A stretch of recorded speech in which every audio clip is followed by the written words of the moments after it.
Okay, starting the recording. Yep, go for it. Stream is on. Here we go.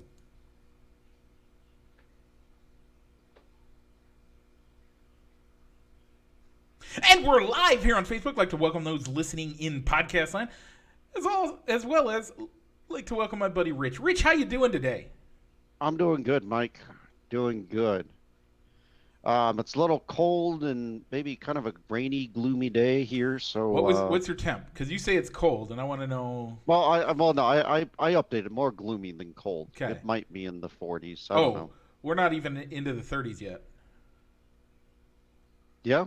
It was 28 degrees when I came downstairs. Oh, wow. Yeah. But no, I mean, I don't think it's that. It's more just a gloomy day. So I've Luckily, they got took out the it's. precipitation for today, because otherwise it would have been snowing all day. Ooh. Yeah. So I don't know. So here with all the rain that's coming in right now, that means that my lawn is all those leaves that are sitting on my lawn that I haven't had a chance to mow and get raked up are now getting rained on. Yeah, that happens. I mean, mine.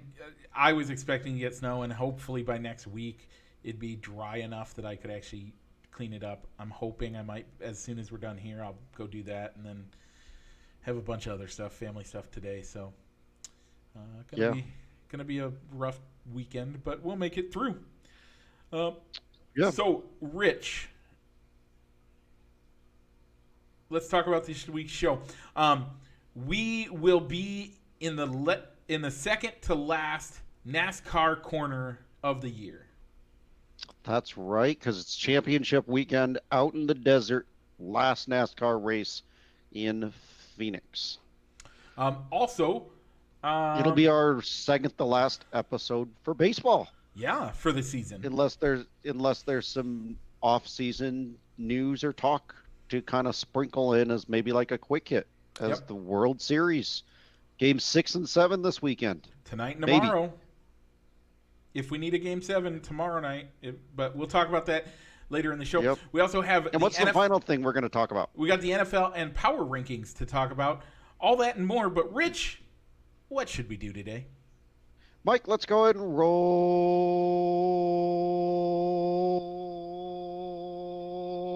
the intro.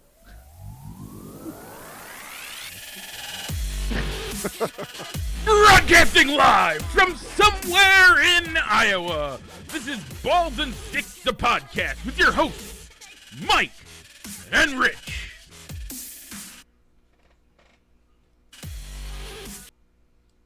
And we're back. Okay, Rich, before we get into anything, we did forget one thing that we normally do at the top of the show.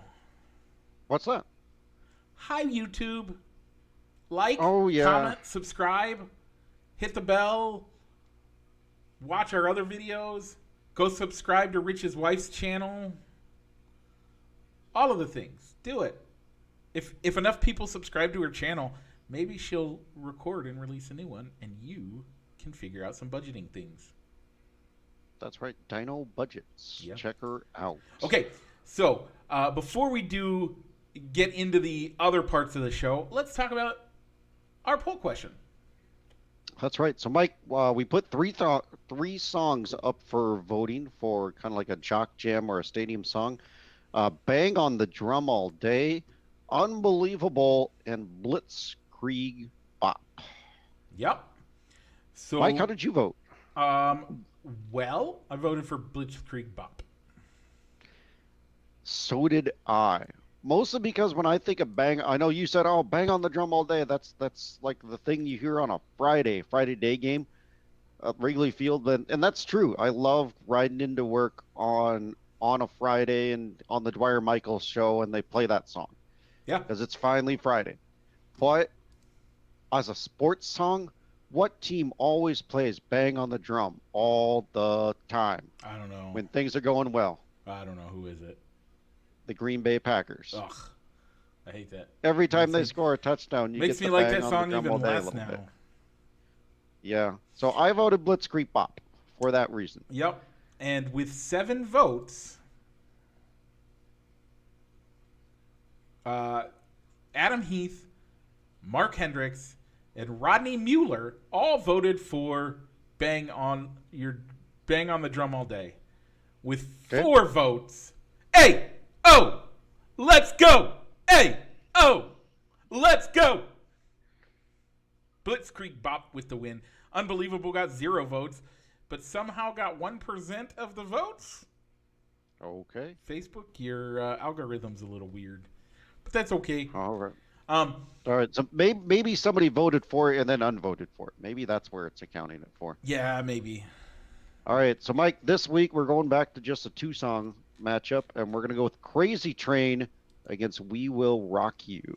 Man, you are putting together 2, like, when you put together my favorite songs, they are only like this. I would have an easy time if either of these songs were in last week's poll, but putting them against each other, this is gonna be a hard. I don't know how I'm gonna vote yet. I can't even preview what my vote is going to be because I don't know what my vote is going to be yet. Look for that to go live today at 5. If you want to find that, it is going to be at facebook.com/fans of Balls and Sticks. Or you could also find it at the Balls and Sticks regular page as well. We share it over to the other page since Facebook has this weird thing about you can only do a poll in a fan page. Yeah, it's weird. We might be able to do it. I don't know. They change things all the time, and it's never the same, and whatever. Anyway. All right, Mike. What's coming up? One more week. Is it a left turn, Mike? It is a left turn, and after that, Rich?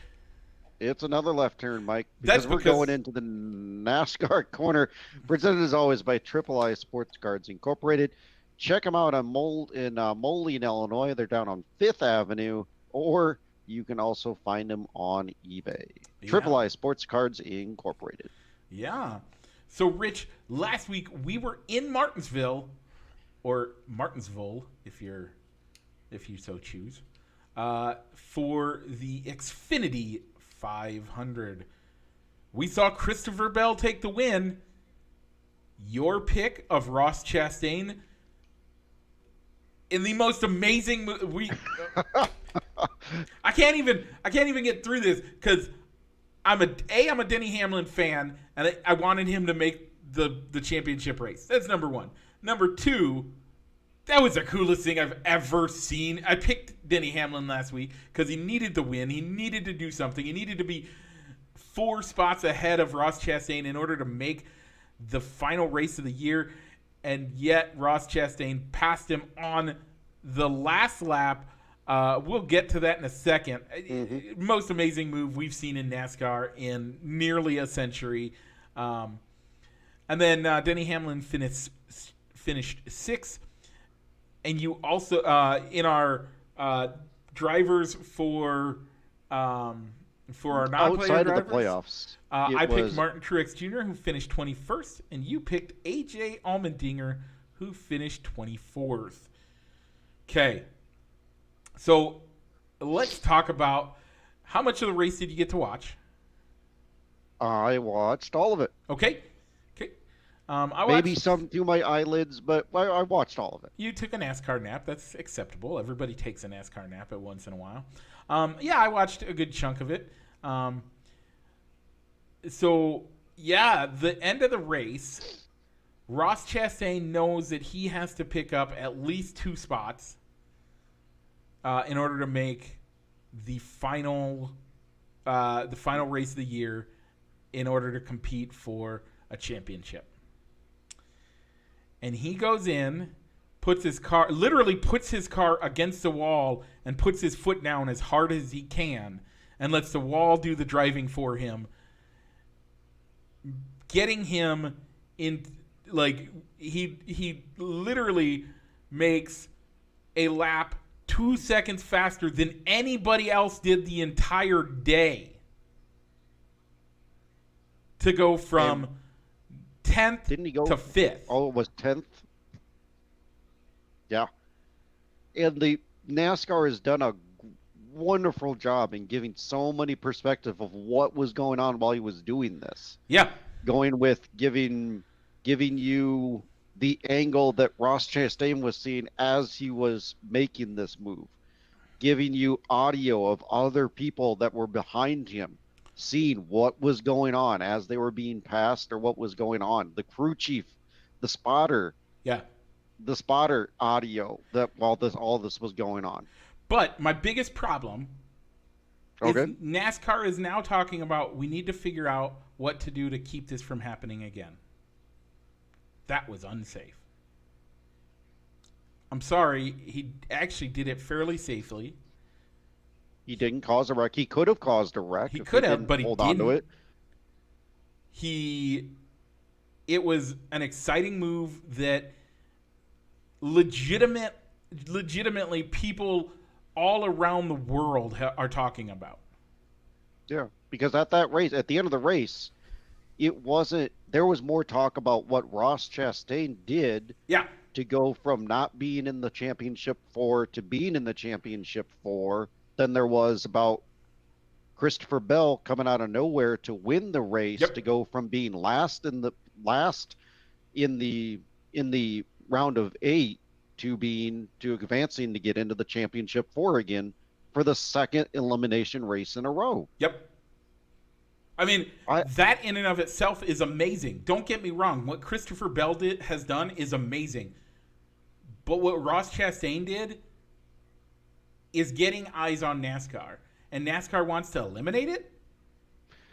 Yeah, the funny part was is that you had Kyle Larson come out and say this is embarrassing. That's an embarrassing move for NASCAR to be able to pull off that move. Yet he did the same thing at Martinsville in the past Yeah. to get a win. Yeah, the way that it's being approached is, and so NASCAR says, "Oh, we have to look into this incident, see what's going to come of it." But at the same time, they're putting out every angle, everything to get eyes on it because they know how exciting it is. You can't have it both ways, NASCAR. Come on now. Don't change the No. rules. Don't do any of that. Leave it the way it is. Let us have our NASCAR. Let us have the NASCAR the way that it's meant to. Let the guys do it. I mean, By the during way, the regular, yeah, there is a good chance that doesn't work. He goes Exactly. in too early. He hits the barrier in a angle that doesn't let him have a good fin. Doesn't keep him against the wall. Bounces off, wrecks his car. He breaks something. All of these things can happen. I understand that, but if it didn't work, if any of that stuff happened, we're talking about what a putz. But because it worked, let it go. Come on now. yeah, and it isn't like you're gonna see every single race at Martinsville come down to that. If somebody's trying to get I guess a regular season tactic using this type of tactic in the regular season, you probably won't see very often, but a Nope. postseason where you need to get a win Yep. to Or at either least move on or make the yeah. playoffs. You're not. NASCAR has limited the amount of cars that you can have Yeah. and modify during the regular season. And yeah, I mean, you're also not going to see. I mean, if the same move had happened at Daytona or Talladega, where everything's unpredictable, By the and way, you're trying to get it I wouldn't don't. work at Talladega or Daytona because your foot is already all the way on the ground and you are turning and you're able to keep your car turning at such high rate of speed that it wouldn't work anywhere else. It might work at Bristol, but not really. Come on now. NASCAR, let it happen. It's good. It was good for the sport. I wouldn't worry about it. I mean, I think people maybe have suggested a kind of like similar to the NBA with in the paint a 3-second violation or something like that. So are you gonna limit the amount of time that somebody could spend on the wall to where if NASCAR reviewed it, stopwatch, da da da da da da da da da da. Yep, you technically finished more, but we have to disqualify you because you spent too much time on the wall passing all those cars. I don't like it. I don't like it either. So, I don't see why they just can't accept it as, man, that was a gutsy move that paid off. Good for him. And just accept it as that's not going to happen every single time you go to a track similar to Martinsville and move on. It's not. And it was good. It's good for the sport. Okay. This week we have championship race, the NASCAR championship race. Who's the sponsor of it? It doesn't have a sponsor. It's just the NASCAR championship race, I Oh, okay. think. I didn't know. Okay. Let me see if there is a sponsor real quick while we're talking. So, Mike, my pick of Ross Chastain down in Martinsville finished ahead of yours, of Denny Hamlin. So I'm going to stick with Ross Chastain. I think who you may or may not be picking could have a better chance of winning the race. But go ahead and give your pick. I'm going Ross. I'm going to go Chase Elliott.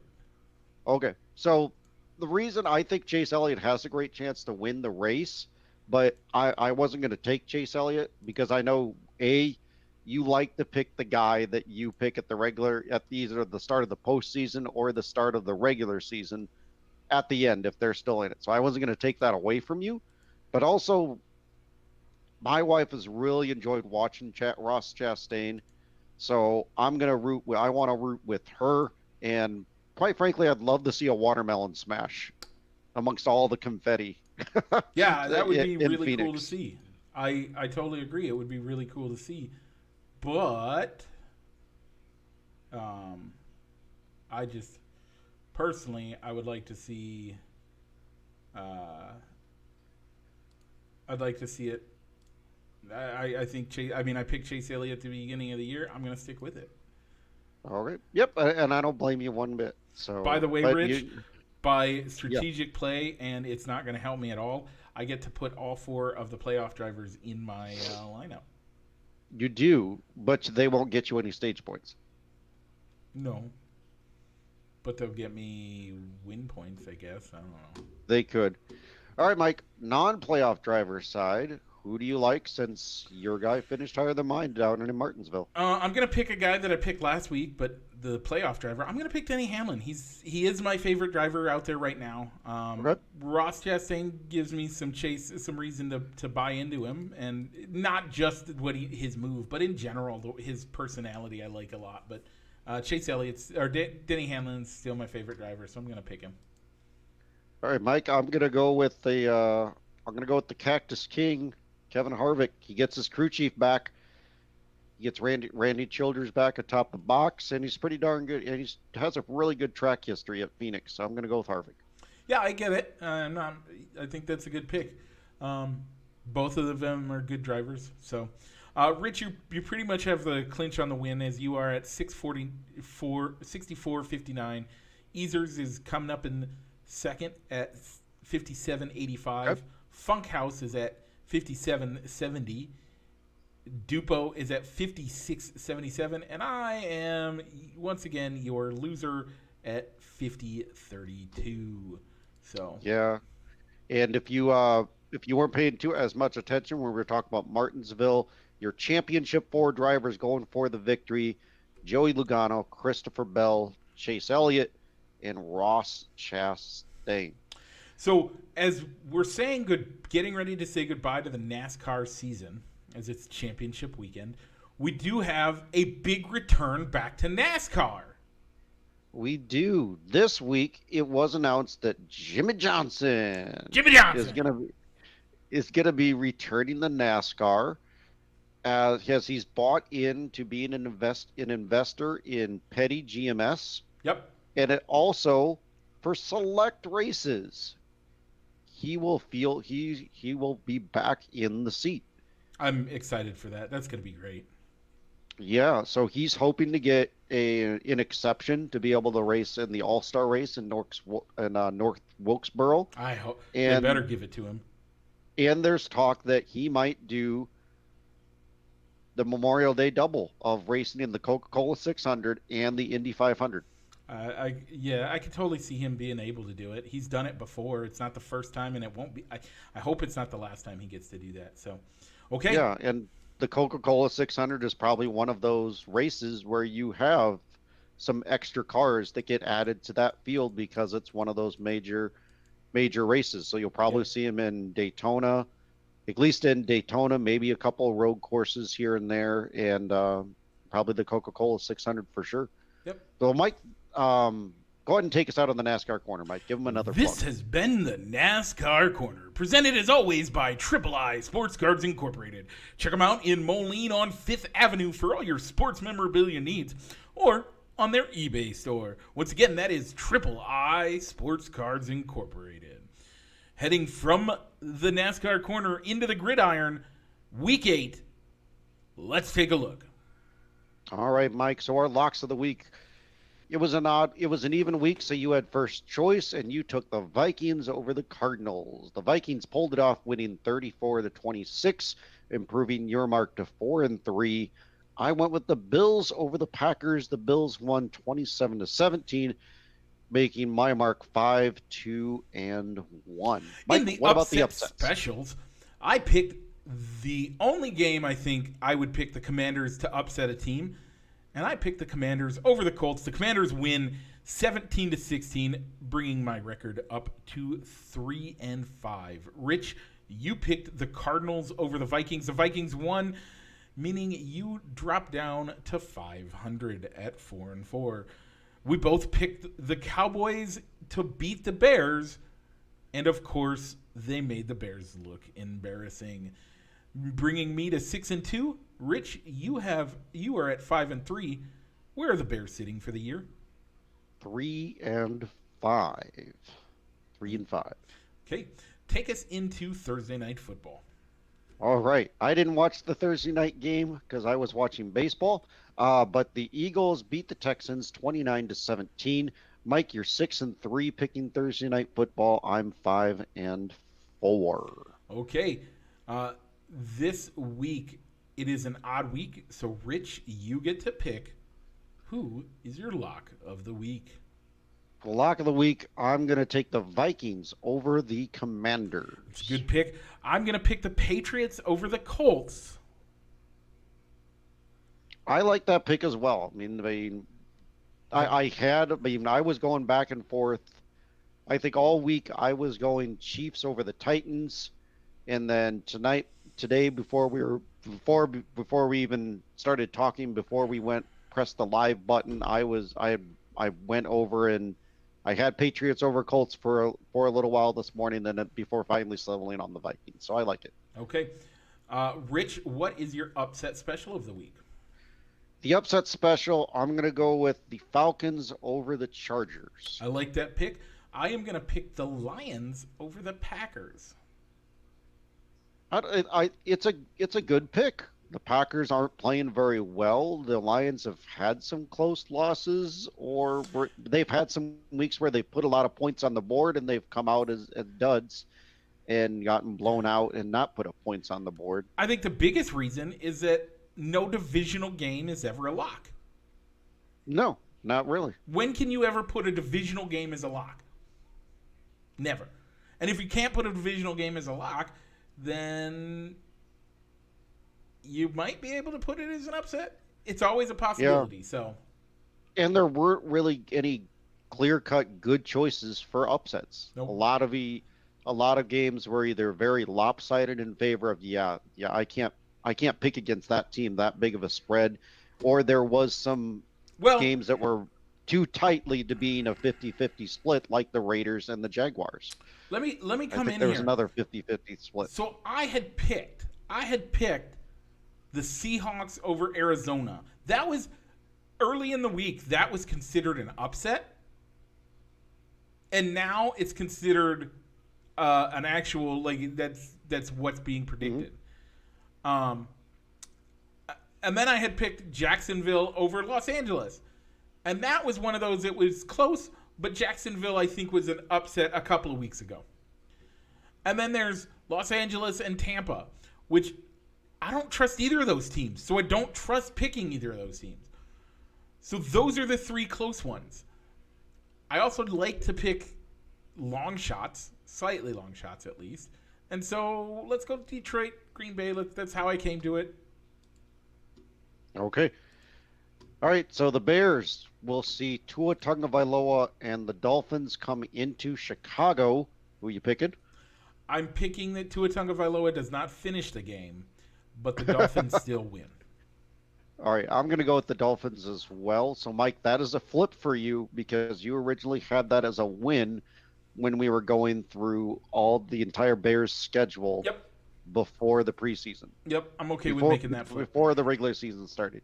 And Thursday night football, Amazon's getting their money's worth this week as it's going to be the Falcons going down to Carolina to take on the Panthers. I mean, is this going to be a game where in the last quarter each defense just gets out of the way of the offense to see who's going to rack up who's going to score to see who gets the first pick? I don't know. I mean, the Falcons technically, I think you can correct me if I'm wrong on this one, Mike, but I think the Falcons currently lead the South. They do. I believe they do. You're right.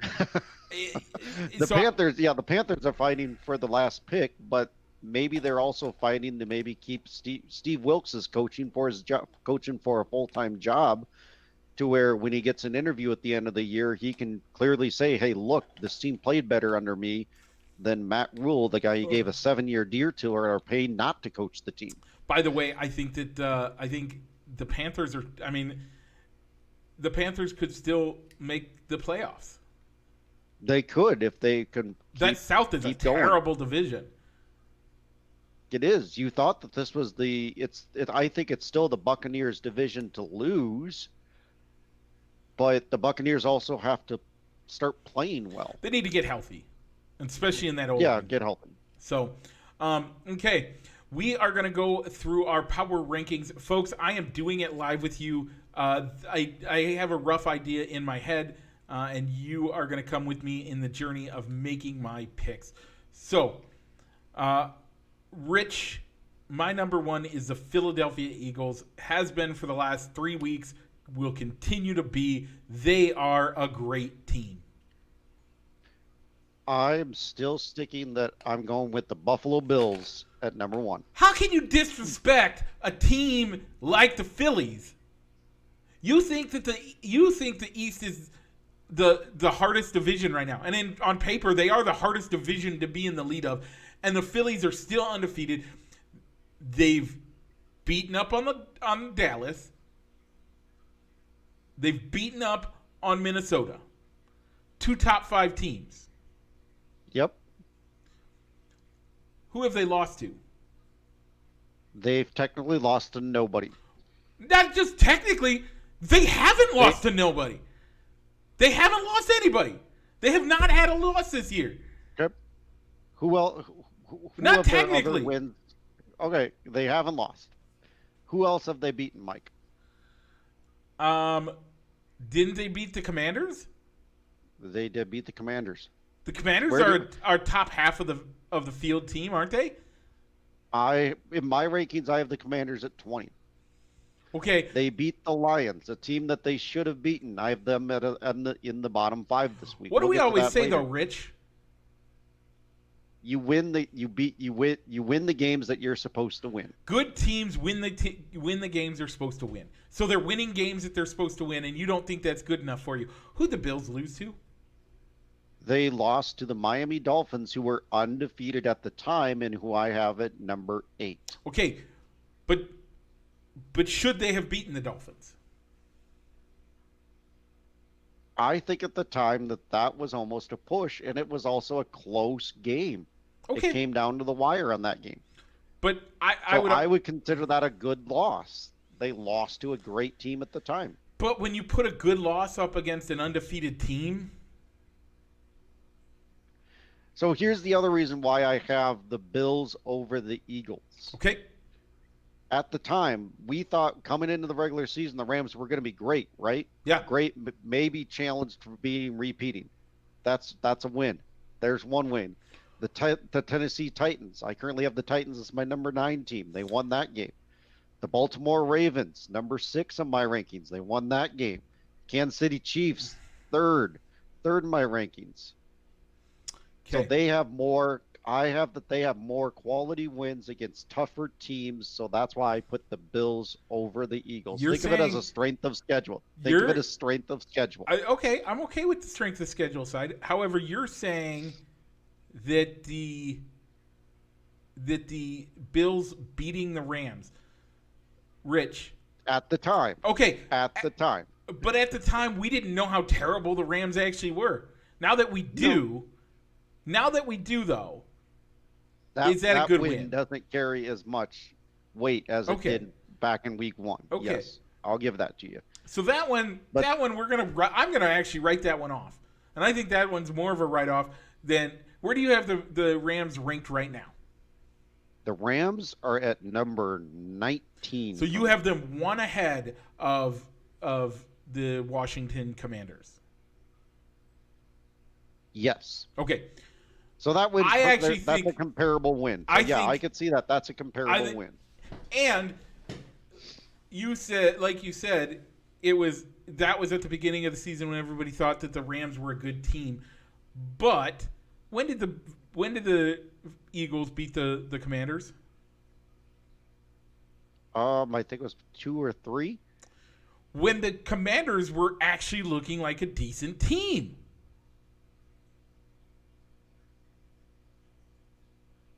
That's what I'm going with, Mike. That's why. And also the disrespect. If that's what you choose to see it as. And in all honesty, Mike, here's the other thing. If the Chiefs had beaten the Bills in that game, more than likely I'd have the Chiefs at 1 and the Bills at 3. Really? Okay. Yep. I don't know that I could, and again, I already have the Eagles at 1, so I can't say what I would do outside of that. But let's move. We just got through our number 1. So the final thing I could say on this one before we go with who we have at 2 is that when I kind of consider looking at teams, all right, man, after I compare who they've beaten, who they've lost to or not lost to in the case of the Eagles, the other thing that I can look at if I'm seeing, all right, kind of like a 1A, 1B, who would win in a head-to-head matchup? For me, whether it's on a neutral field, whether the game's in Buffalo, whether the game's in Philly, I'm taking the Bills. Neutral field and in Philadelphia, I think it's a much closer game than you're giving it credit for. And I actually think I picked the Eagles on both a neutral and a Philly game. In Buffalo, I think it's actually more close than most people give it credit for. The Eagles are not the Dolphins. The Eagles are not coming from a warm weather city to the coldest place on earth, which, by the way, Green Bay still holds the record for the coldest game on record, not Buffalo. It might be the snowiest place in the that we see in the NFL, but it is not the coldest. So I think the Eagles could do all right in even a snowy condition. So, okay, let's move on to number 2. By all means, this is what I'll give you, though. Yeah. In the odd event that Philly stays undefeated and Buffalo drops another game to where I can't justify a 2-loss team over an undefeated team, but keeping a 1-loss team above them, I can do that. The Eagles stay undefeated this week. We know that. Yeah. The Eagles have stayed undefeated, yes. We're not using that win as a part of the discussion because it's not part of how our power rankings are pre-Thursday games. That's how it is. Okay, let's move on to number 2. I have the Buffalo Bills. This is where I put the Eagles. Okay, number 3, I have the Kansas City Chiefs. That's where I put the Chiefs as well. Number 4, I have the Dallas Cowboys.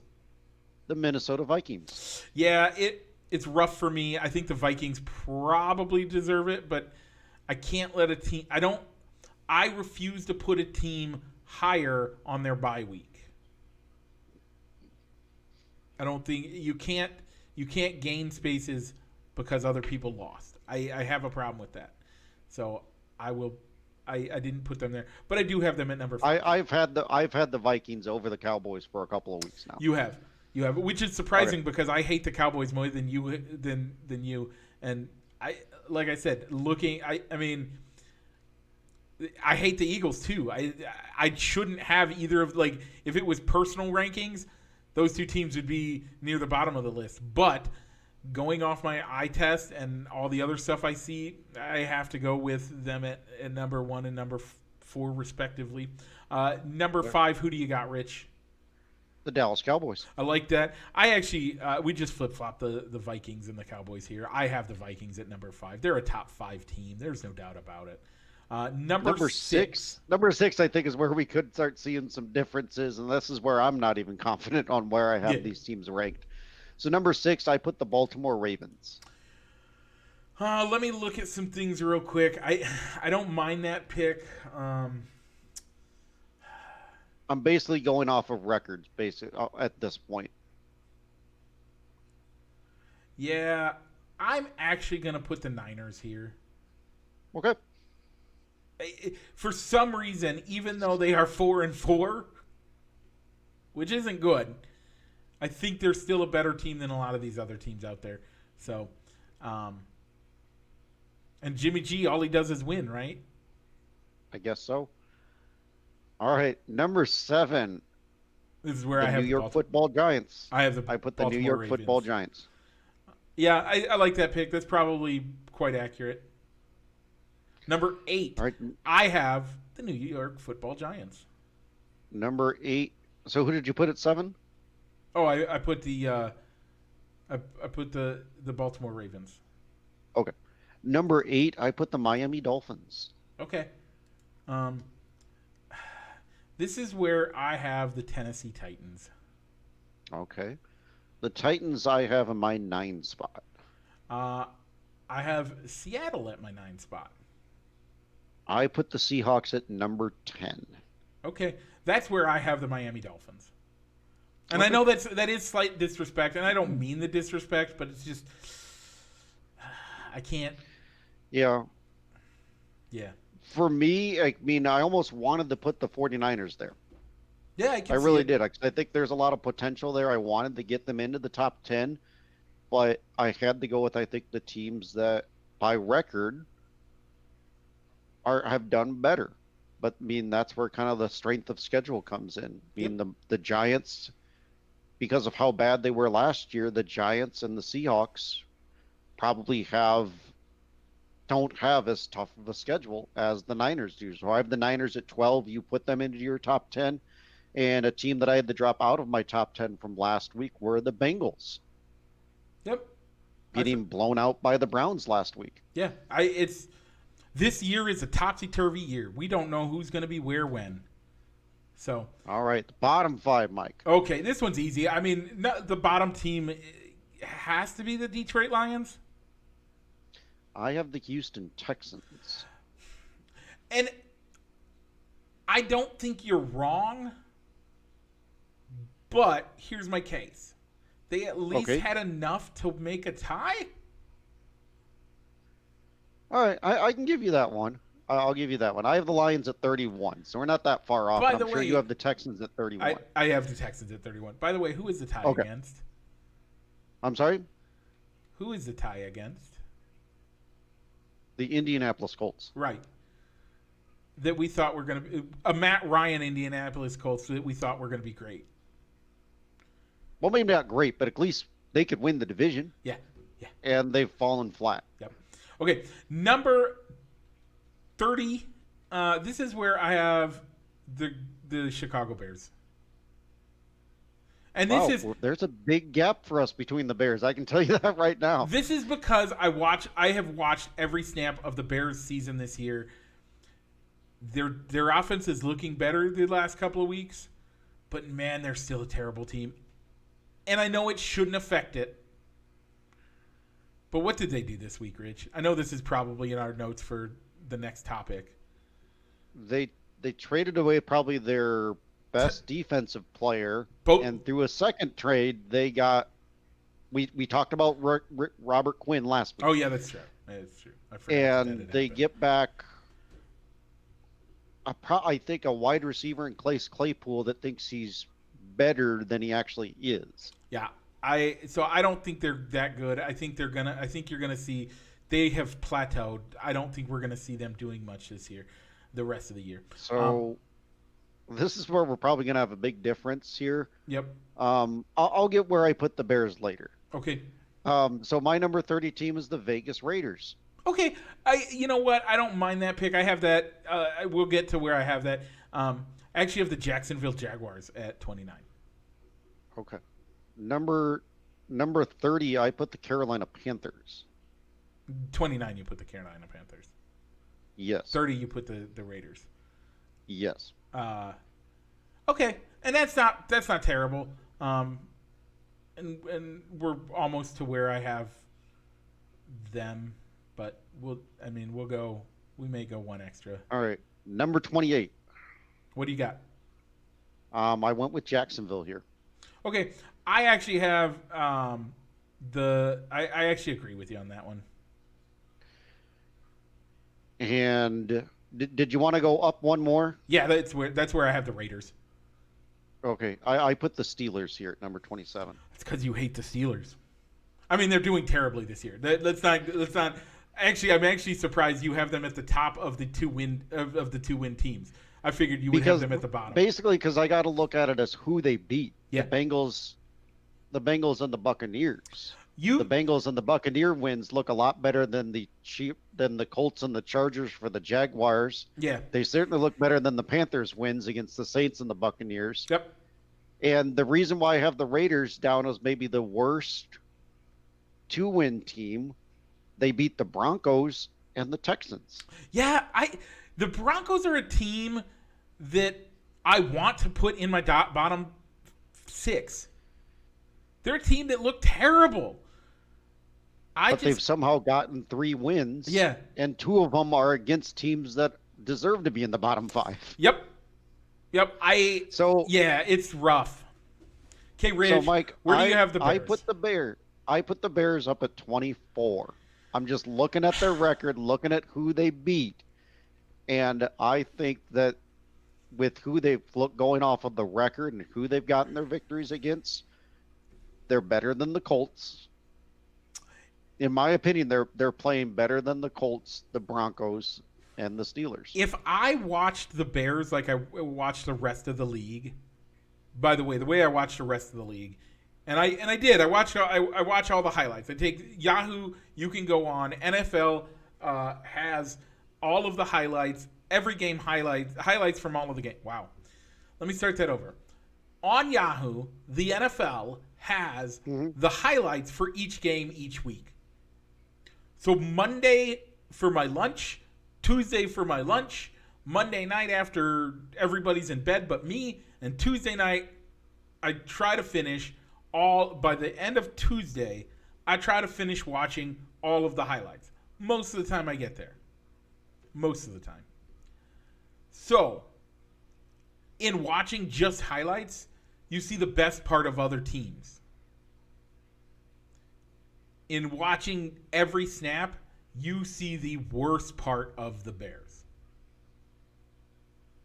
And that's why, for me, if I watched it if I watched just the highlight reel, you're right. I'd probably have the Bears up around 20, 24, 25-ish, maybe. But watching every snap, yes, I am. This is one of those cases where being a fan and watching everything hurts them a little bit for them. So, yeah, and for me, I mean, at least now they're putting points on the board a little bit more. They're starting and to they have show the that opportunity with Chase Claypool. They really could start putting more points on the board, even more so, because I think at his prime he was a number 1. But I think now he's probably a number 2 in most of the league, maybe a number 3 in the top half of the league, and which is better than any of the Bears' current wide receivers. Okay. So let's talk about the trade. So the Bears got Chase Claypool for a 2nd-round pick and a 5th-round pick. Yep. And they traded away. Oh no, I'm sorry. That was the return that they got for Roquan Smith. They got a 2nd, a 5th, and a linebacker by the name of A.J. Klein. Yep. And then they took that 2nd and 5th round and turned it into Chase Claypool, didn't they? No, Claypool. They traded their own 2nd-round pick to get Claypool. Okay. So a higher 2nd-round pick to get Claypool. I don't know that I'm okay with that. I think what the Bears need to do is they need to stock up on 1st rounds, maybe 2nd-round picks, and try to turn that into offensive line. We need to protect our quarterback. We're not doing it. this is why we suck as a team. If we had an offensive line that could do something, I believe Mitch Trubisky could have been a top 10 quarterback. Oh, B, right. I think if we could protect our quarterback, Justin Fields could be easily a top 8 quarterback.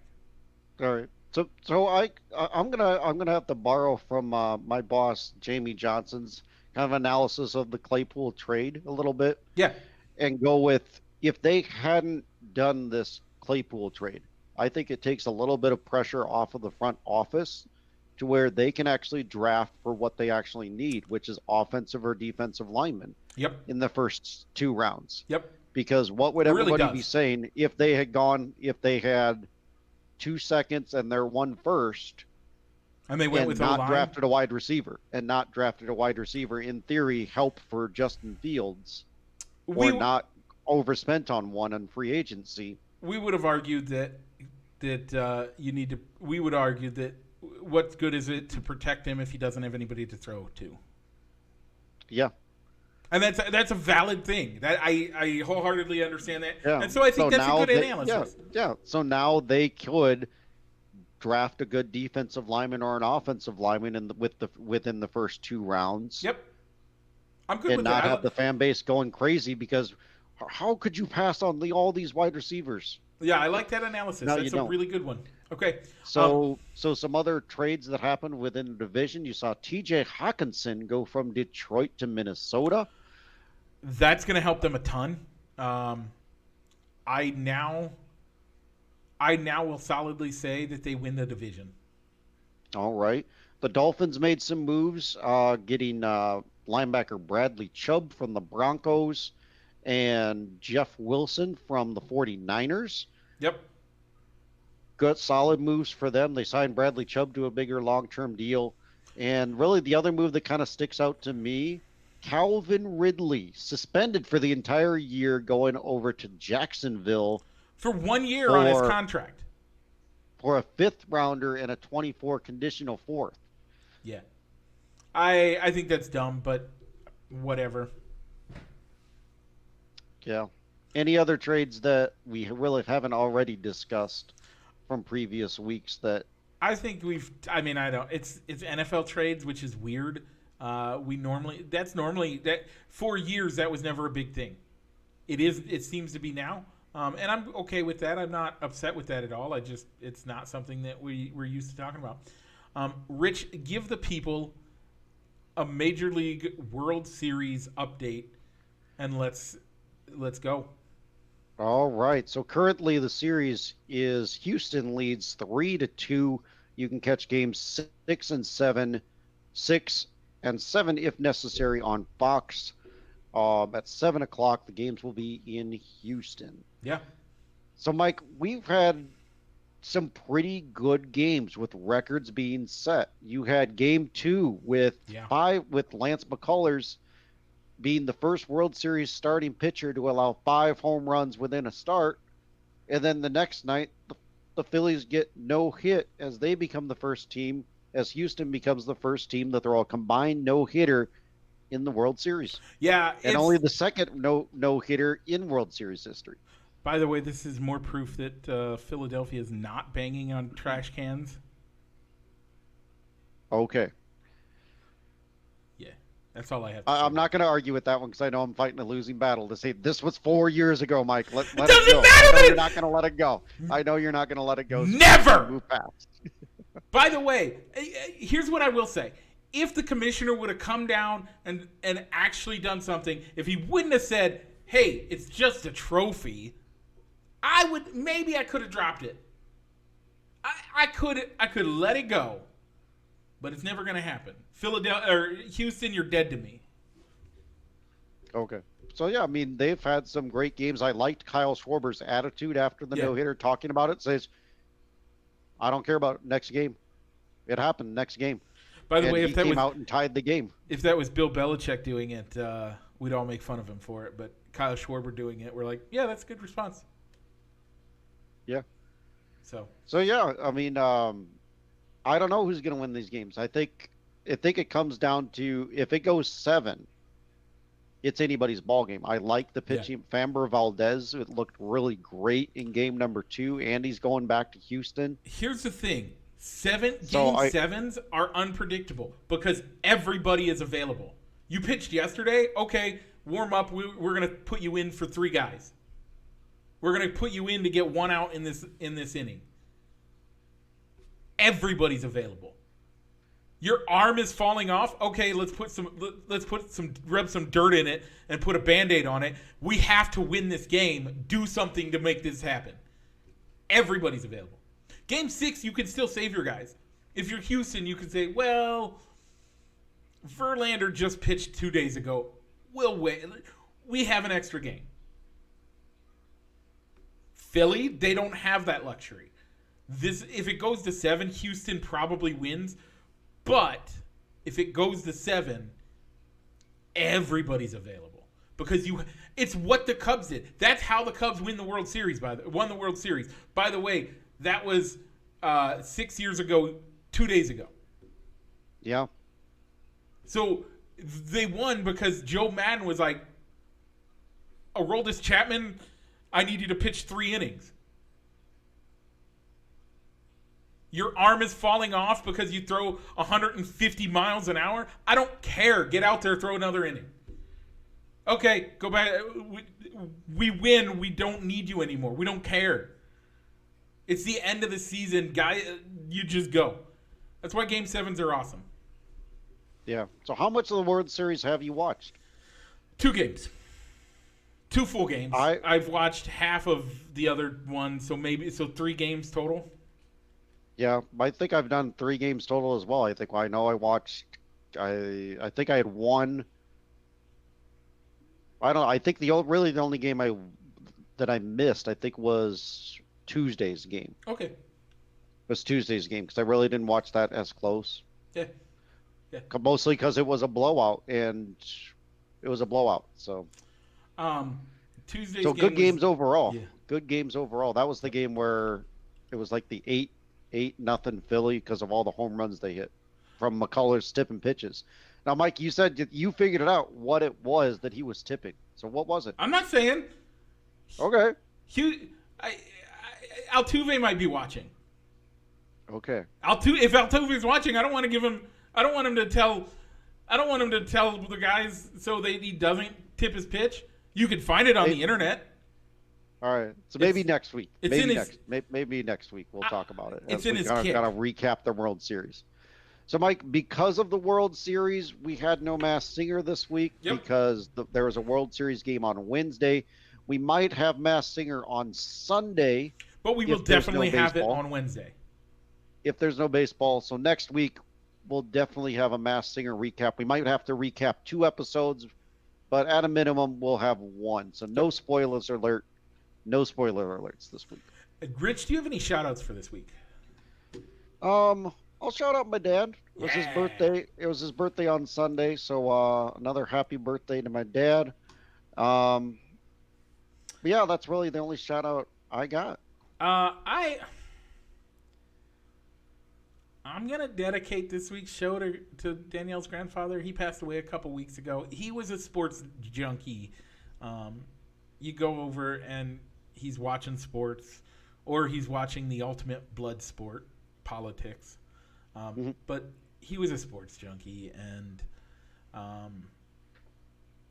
we have a memorial service for him today. Families in town. There's rough stuff that goes with that, but we're gonna celebrate him. We're gonna do our best to honor his memory. So I'd appreciate prayers for my family, for my wife's family, my wife, her siblings, all of them, as we have to navigate these waters. It's going to be a little tense at times, and there's all sorts of stuff. But he was a great guy, and he definitely had a love of sports, and he loved talking to sports. And I could go down to the basement and start talking about baseball or football or just about anything, and he would sit there and laugh and joke with me, and it was fun. So, Delmer, this one goes out for you. So, all right, Mike. With that being said, thank you. We have no comments this week on the show. No reactions either? Or reactions. But, Rich, people watch us on Facebook after the show for some reason. And they want to listen to us in their cars while they drive to work. Where should they go? Search Balls and Sticks wherever you find your other podcasts that you listen to on a consistent basis. We're on all the platforms. And if for some reason you don't find us on the ones that you usually get your podcasts from, I know for sure that we're like on Spotify, Apple, Google, all the normal one, all those other ones. iHeartRadio. So Mike, if they're listening to us on the podcast format, and they don't necessarily like Facebook Live, where else can they find us? You can actually view our videos on YouTube at youtube.com/ballsandstickspodcast. The podcast, I think. I don't remember what it is now. But here, I can find it real quick. Might want to put in Balls and Sticks, Balls and Sticks, the podcast, just to be sure, because you never know what you're going to find on the YouTube some days. Yeah, it's just Balls and Sticks. Okay, just Balls and Sticks. Yep. Cool. So, all right, Mike. And then if you're watching us on YouTube and you want to be able to get a comment shout out or a reaction shout out, make sure to or vote in our polls. Make sure to hop on over to the Facebook and either subscribe to or like or follow fans of Balls and Sticks or Balls and Sticks. Yep. So, Mike, what's the time to do? Let's the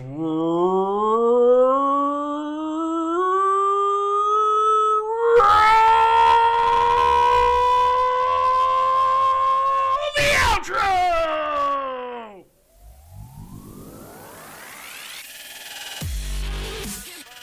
Broadcasting live from somewhere in Iowa, this is Balls and Sticks, the podcast, with your hosts, Mike and Rich.